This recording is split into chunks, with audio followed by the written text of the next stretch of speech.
যেসব পুলিশেরা এই বর্বরোচিত হামলা চালিয়েছে তার দৃষ্টান্তমূলক শাস্তির দাবিতে আগামীকাল থেকে সকল প্রাথমিক বিদ্যালয়ে অনির্দিষ্টকালের জন্য কর্মবিরতি চলবে।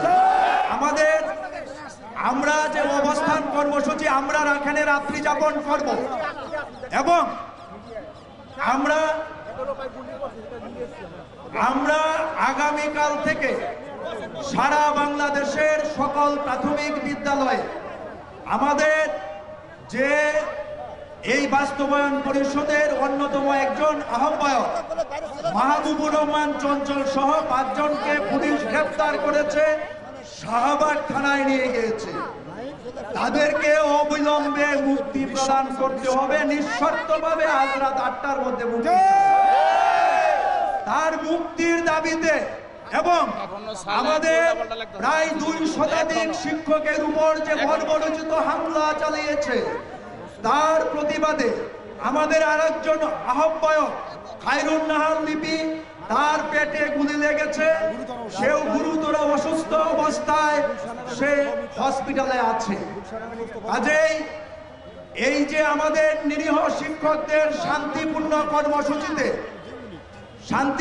কর্মসূচিতে পুলিশ যে বর্বরোচিত হামলা চালিয়েছে, 2 শতাধিক শিক্ষক আহত করেছে, কারো চোখ নষ্ট হয়েছে, কারো পাও ভেঙে দিয়েছে, কারো হাত ভেঙে দিয়েছে, কারো কান উড়ে গিয়েছে, কারো পেটের মাংস উড়ে গিয়েছে, কারো মাথায় লেগেছে, অনেকেই মৃত্যুর সাথে পাঞ্জা লড়ছে। এর প্রতিবাদে এবং যেসব পুলিশেরা এই বর্বরোচিত হামলা চালিয়েছে তার দৃষ্টান্তমূলক শাস্তির দাবিতে আগামীকাল থেকে সকল প্রাথমিক বিদ্যালয়ে অনির্দিষ্টকালের জন্য কর্মবিরতি চলবে। এতেও যদি আমাদের যাদের গ্রেফতার করেছে এবং আমাদের দাবি আদায় না হয় তাহলে প্রয়োজনে আমরা পরবর্তীতে তালাবদ্ধ কর্মসূচি দিব। আর আমরা যারা এসেছি আমরা এখানে রাত্রি যাপন করব এবং আগামীকাল থেকে সারা দেশের সকল শিক্ষকদের আহ্বান জানাচ্ছি, আপনারা যারা স্কুলে থাকবেন কর্মবিরতি পালন করবেন, আর অন্যরা যতদূর সম্ভব সবাই ঢাকায় চলে আসবেন। আমাদের এই আন্দোলন কর্মসূচি আমাদের অন্তর্বর্তী সরকারের বিপক্ষে নয়, আমরা কোন সরকার বিরোধী কর্মসূচি আমরা নেমেছি আমাদের মাননীয় প্রধান উপদেষ্টা সহ অন্তর্বর্তী দৃষ্টি আকর্ষণ করার জন্য। আমরা এই শহীদ মিনারে ইতিপূর্বেও সমাবেশ করেছি, আমাদের উপদেষ্টা সচিব ডিজি মহোদয়দের সাথে বৈঠক করেছি, আমাদের দাবির কথা বলেছি, উনারা আশ্বস্ত করেছেন, কিন্তু আমরা এর কোনো বাস্তবায়ন দেখিনি। তাই আশ্বাসের প্রতি যেহেতু বিশ্বাস নেই, সেই জন্য আমরা এই শান্তিপূর্ণ কর্মসূচি দিয়েছিলাম। আজই এই কর্মসূচিতে অন্যায়ভাবে যে বাধা দেওয়া হয়েছে এখন আমাদের পিঠ দেয়ালে ঠেকে গেছে। আমি আবারও বলছি, আমাদের এই কর্মসূচি কোন রাজনৈতিক দল বা কারো কোনো পক্ষে বিপক্ষে নয়, সরকারের বিপক্ষে নয়। আমরা শিক্ষক, আমরা পেশাজীবী সংগঠন করি, আমরা আমাদের দাবি জানানোর জন্য, আমাদের যৌক্তিক বিষয়টা জানানোর জন্যই আমরা এখানে ভয়েস রেজ করতে এসেছিলাম।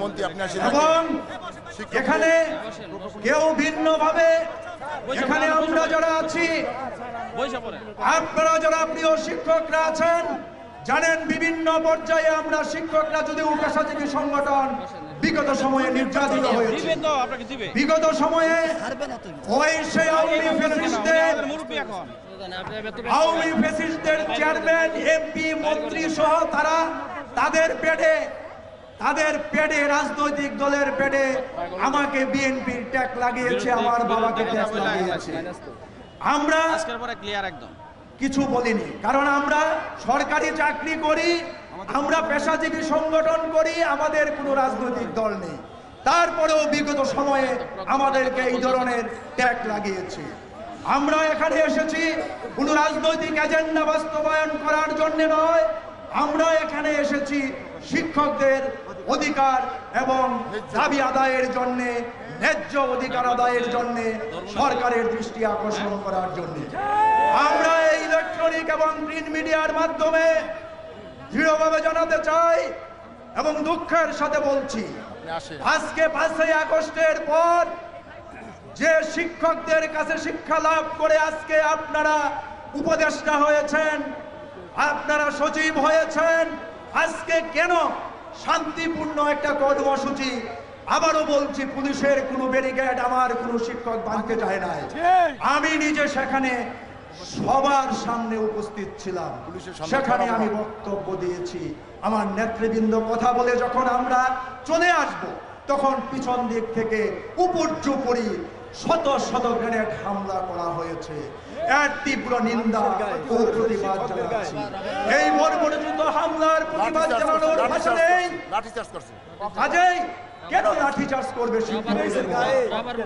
এই অবস্থায় আমরা আমাদের মাননীয় প্রধান উপদেষ্টাও একজন শিক্ষক, তিনি দেশ বরেণ্য, বিশ্ব বরেণ্য নোবেল বিজয়ী ব্যক্তিত্ব। আপনার দৃষ্টি আকর্ষণ ও আপনার হস্তক্ষেপ কামনা করছি।